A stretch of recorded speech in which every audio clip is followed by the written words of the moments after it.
Paano nga ba mag-cash out ang GCash wallet natin sa CVM Pawn Shop? So in this video, yan yung pag-uusapan natin mga idol. Pero syempre, kung bago ka pa lang sa channel natin at gusto mo ng mga topics patungkol sa mga freeload, hacks at make money online or tutorials, make it sure na naka-like, subscribe at pahit na rin ng notification bell.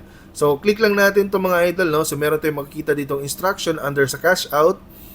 Tapos, dito sa pawn shop, makikita natin dito CBM pawn shop. So, ang gagawin lang natin para makapag-process tayo ng cash out doon sa CBM, number 1, inform lang natin yung cashier na gusto nating mag-request ng cash out or sa ating GCash wallet.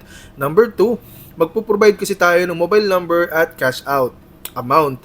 Tapos, kailangan din po nila ng ID. So, yung ID po natin, dapat same po yung pangalan doon sa nakaregister sa ating GCash wallet to confirm na tayo po yung may-ari. Hindi po kasi pwedeng authorized representative po yung gagamitin natin.